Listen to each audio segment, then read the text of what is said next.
ассалому алайкум тамошобинони гиромӣ. Шуморо дар барномаи мо таҳти унвони «Ту барои ман азизи хайрумақдам» мегӯем. мавзӯи имрӯзаи мо «Падаре ки ба ӯ тақлид кардан мехоҳам» ном дорад. Падар чӣ гуна маънии бузург ниҳон аст дар ин як калима. онҳо такягоҳ ва бунёди оилаи мустаҳкам ва солим мебошанд. дар оила бебозӯи тавонои падари меҳрубон кореро анҷом додан мушкил аст. падар сарвар ва ҳомии оила аст. нақши ӯ дар оила бебаҳост. падар ин шавҳари меҳрубон, намунаи зиндаи мардонагӣ, ҷасорат, ҳимоят ва ғамхорист.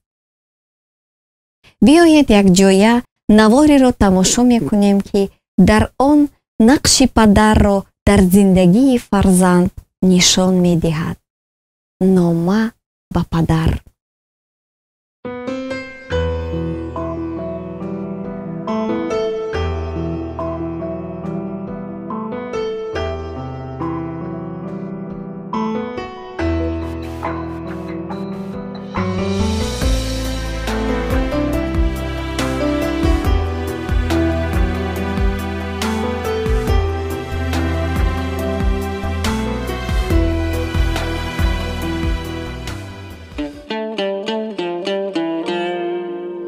падар, ту барои ман аз ҳама оқилтар, аз ҳама меҳрубонтар ва аз ҳама боқувваттару далелтарӣ.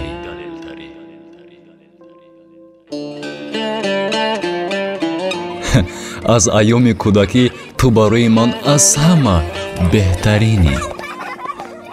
медонӣ, вақте ки дар бораи ту фикр мекунам, хотираҳои неки айёми кӯдакиям дар қалбам зинда мешаванд. он чизеро ки дар хотир надорам, модарҷонам нақл карданд. аз таваллудхона маро маст ту рӯидастони худ берун овардӣ. дастони тавоную гарми ту аз оғози зиндагиям ҳамеша дар канори ман буданд.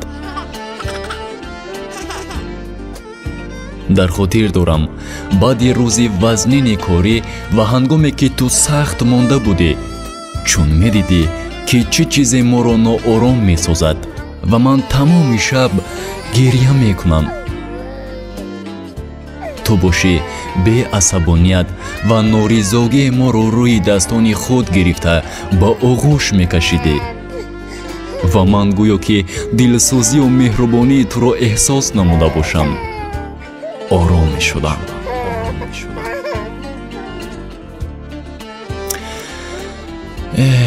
айёми кӯдакии ман беҳтарин айём буд. ман дар хотир дорам, ки чӣ гуна мо дар роҳрави хона давотоз карда кӯшиш мекардем якдигарро бидорем. ман дар хотир дорам, ки чӣ гуна мо рӯи барф чанабозӣ мекардем. либоси мо тар буду мо хунук хӯрда будем, лек бо вуҷуди ин хушҳолии мо ҳадду канор надошт. ман ин эҳсосотро дар хотир дорам. вақте ки ту моро болои китфи худ бардоштӣ, гӯё андаке монда буд то дастам ба осмон бирасад.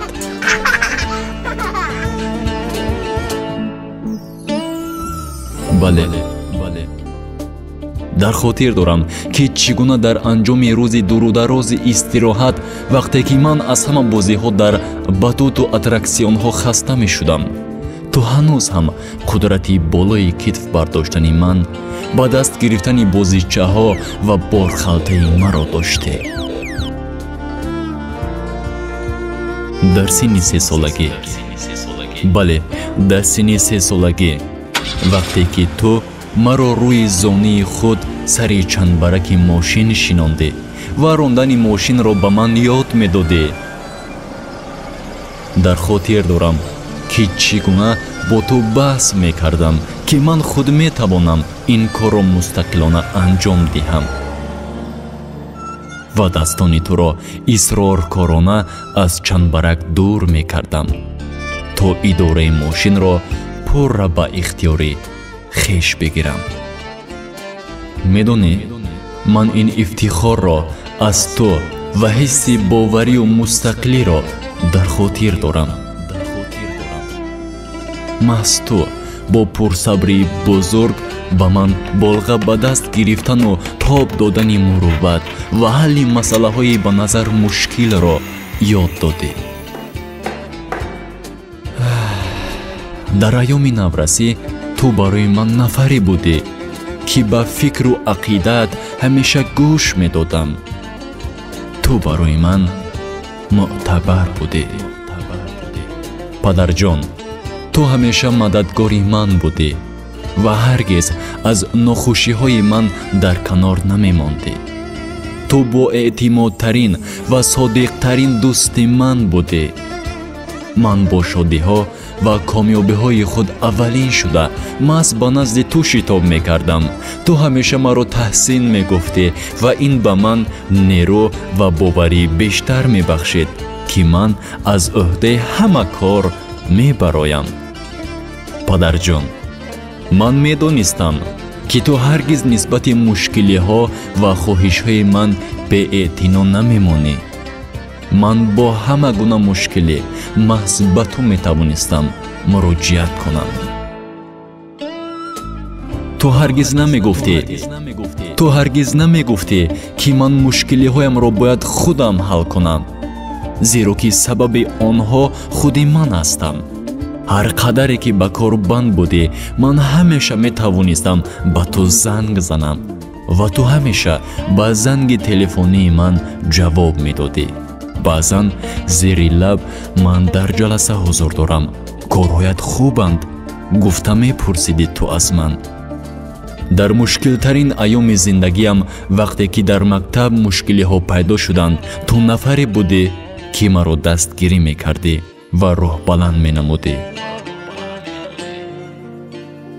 касе будӣ ки ба таҳсили хуб ҳавасманд мекардӣ. ту нафаре мебошӣ ки сабаби ҳама зафарҳоям будӣ ва ҳастӣ. ту барои ман ҳамеша намунаи ибрат будӣ ва боқӣ хоҳӣ монд. ҳатто як умр кофӣ нест ки ҳама корҳои баҳри ман анҷом додаатро ба забон биёрам. ҳама он чизе ки имрӯз ман ба он муваффақ гардидам, ин ҳама ба шарофати туст.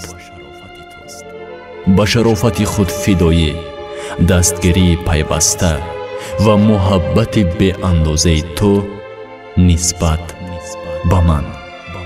ту падаре ҳастӣ ки ба ту тақлид кардан мехоҳам. ман туро дӯст медорам. ту барои ман азизи падарҷон.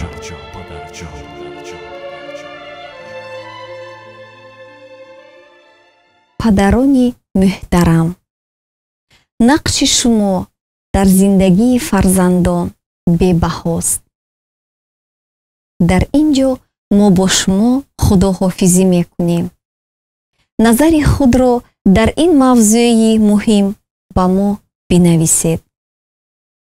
тамоми хушиҳои зиндагиро ба шумо таманно дорем. хайр то вохирии оянда.